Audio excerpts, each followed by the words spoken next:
ماذا تعرف عن الذئب؟ تعرف الذئاب بأنها أحد أنواع الحيوانات البرية آكلة اللحوم التي تنتمي إلى عائلتي الذئب الرمادي والذئب الأحمر، ويعد الذئب أحد فئات فصيلة الكلبيات التي تضم الثعالب والذئاب، وعادة ما تعيش الذئاب في نصف الكرة الشمالي، وهناك صنف آخر من الذئاب يسمى بالذئب الإثيوبي يعيش في مرتفعات إثيوبيا، ويعرف باسم ابن آوى. أنواع الذئاب: يوجد نوعان رئيسيان من الذئاب معترف بهما علميا في العالم، وهما الذئب الأحمر والذئب الرمادي، ورغم ذلك فإن هناك جدل حول وجود أنواع فرعية أخرى من الذئب الرمادي. وتعيش الذئاب في بيئات مختلفة، ومنها الصحاري والمساحات الخضراء المفتوحة والغابات والمناطق الباردة التي تحتوي على بعض النباتات، حيث تعيش الذئاب في أوكار تصنعها بنفسها لحماية ورعاية الجراء، حيث لا تستطيع هذه الجراء السير مع القطيع والسفر معهم. وعادة ما تحفر الذئاب أوكارها بالقرب من مصادر المياه وفي تربة جيدة التصريف على منحدر مواجها للجنوب.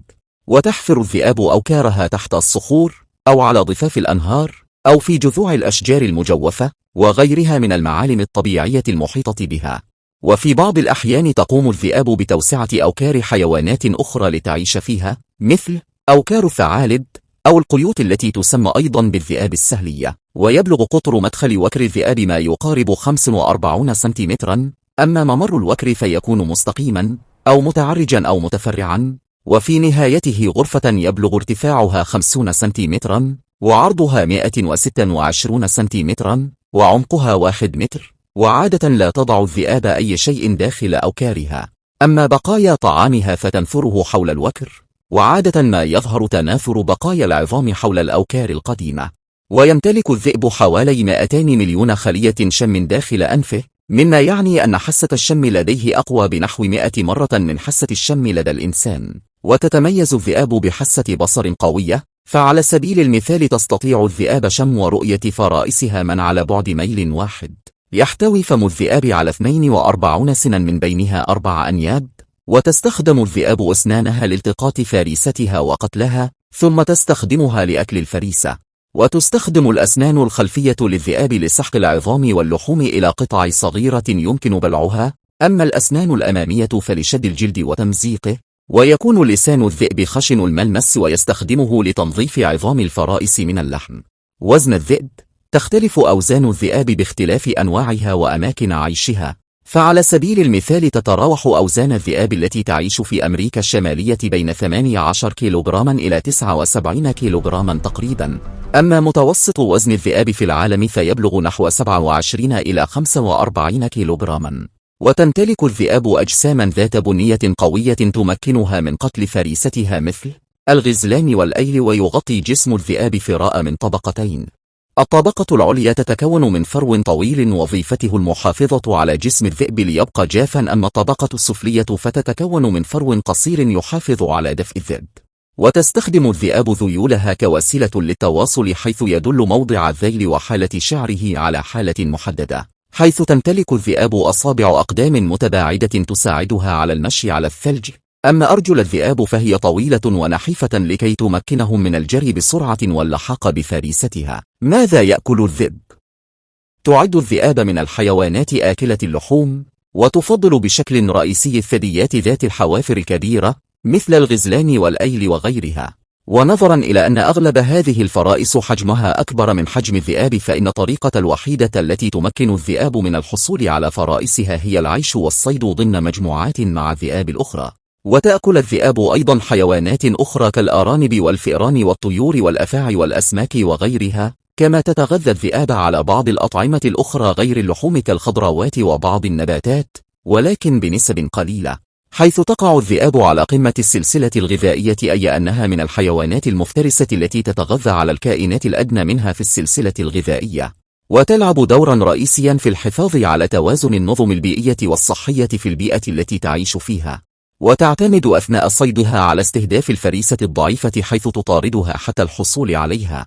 وتساهم هذه الطريقة في تخليص قطيع الحيوانات المفترسة من الحيوانات الضعيفة والعليلة، وبالتالي تحسين الصحة العامة للقطيع وعدم السماح للأفراد الضعيفة بالتكاثر وتكوين أجيال جديدة.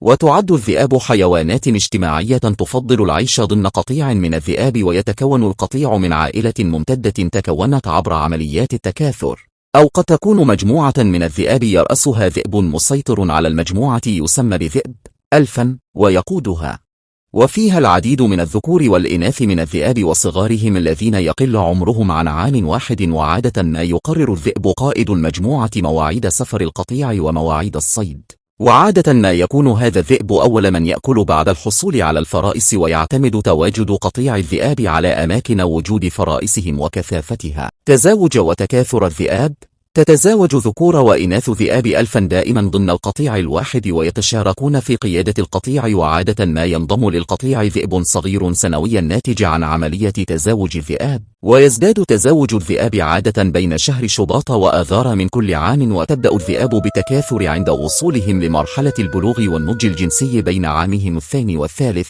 ويعتقد أنهم يستمرون بالتكاثر مدى الحياة.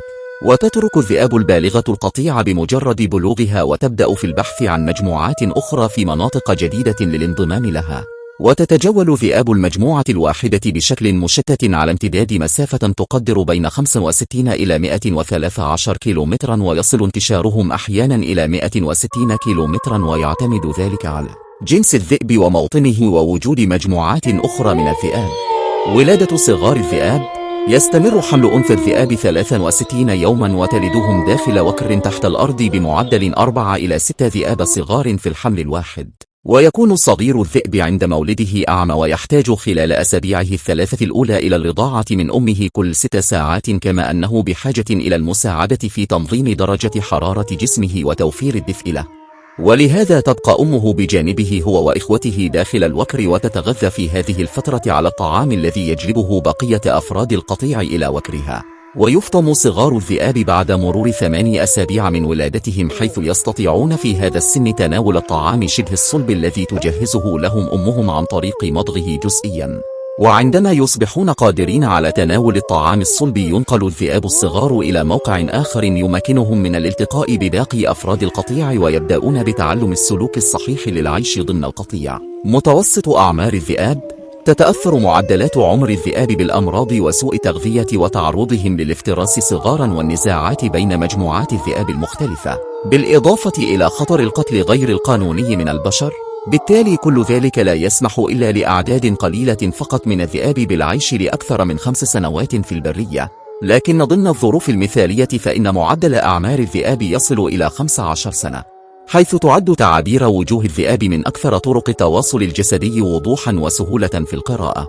تشير الأسنان المكشوفة بالتزامن مع تصلب الآذان وتوجيهها للأمام إلى وجود تهديد من الذئاب المهيمنة على القطيع، وتشير الأفواه المغلقة والعينان منتصفة الإغلاق والآذان المسحوبة للخلف والثابتة بقرب الرأس إلى سلوك غير طبيعي، حيث تستخدم الذئاب ذيولها لإيصال مشاعرها، فكل اتجاه للذيل يدل على حالة معينة، فالذيل المرتفع والعمودي يدل على تعرض الذئب للتهديد، أما الذئاب الخاضعة للذئاب المهيمنة فإن ذيولها تكون مطوية بين أرجلها. التواصل الصوتي: يتكون التواصل الصوتي بين الذئاب من عدة أصوات. أولا العواء: يعتقد العلماء أن العواء يستخدم لتجميع أفراد القطيع أو المطالبة بمنطقتهم من القطعان الأخرى أو كوسيلة للتعرف على الذئاب الأخرى. وثانيا الهدير، وهو صوت يدل على عدوانية الذئاب المهيمنة على الذئاب الأخرى. ثالثا الأنين، وعادة ما يصدر الأنين عن أنثى الذئب البالغة عندما تكون داخل وكرها، ويعتقد بأنه صوت عاطفي. رابعا النباح، يعتقد بعض الخبراء أن النباح وسيلة للإنذار أو لنداء الذئاب لبعضهم أثناء المطاردة. أهمية الذئاب في الطبيعة: تقع الذئاب على رأس السلسلة الغذائية في البيئة، وفي حال عدم وجودها فإن الحيوانات التي تقع في المرتبة الأقل منها في السلسلة الغذائية ستحتل مكانها، كالثعلب، لكنها لن يكون بإمكانها صيد الحيوانات الأكبر حجما منها كما كانت تفعل الذئاب، وستعتمد على الحيوانات المتوسطة كالقوارض وغيرها من الحيوانات الصغيرة، ويؤدي ذلك إلى تكاثر مفرط بين الحيوانات التي تعتبر فرائس للذئاب كالغزلان والأيل، وبالتالي يحدث استنزاف للنباتات التي تعتمد عليها هذه الحيوانات في غذائها. سبحان الله.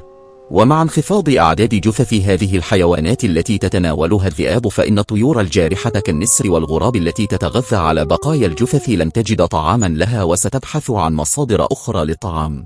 ولا يسعنا إلا أن نقول في هذا التقرير: هل الذئاب في خطر؟ أدى تكوين مجتمع قوي للذئاب الرمادية في جبال روكي الشمالية إلى عودة الذئاب بقوة بعد أن كانت معرضة لخطر الانقراض، ولكن باقي أنواع الذئاب ما تزال تحت التهديد جراء السياسات الدولية والحروب وقرارات المناهضين للحياة البرية.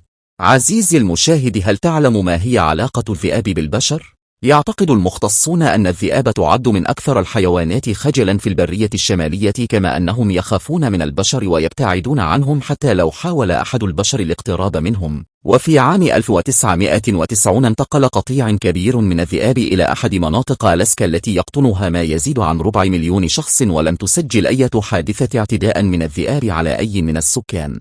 وكانت هناك حالات نادرة في الهند من اعتداء الذئاب على الأطفال الذين يعيشون في الغابة، ولكن يعتقد أن الذئاب اعتبروا أولئك الأطفال منافسين لهم على مصادر الغذاء. وفي أحيان أخرى يكون اعتداء الذئاب على البشر ناجما عن أخطاء من البشر في التعامل مع الذئاب ومهاجمتهم. وفي الختام نقول: إذا كان لديك فيديو وتريد منا التعليق عليه، شاركنا رأيك في التعليقات، ولا تنسى دعم منصتنا فكر ونص.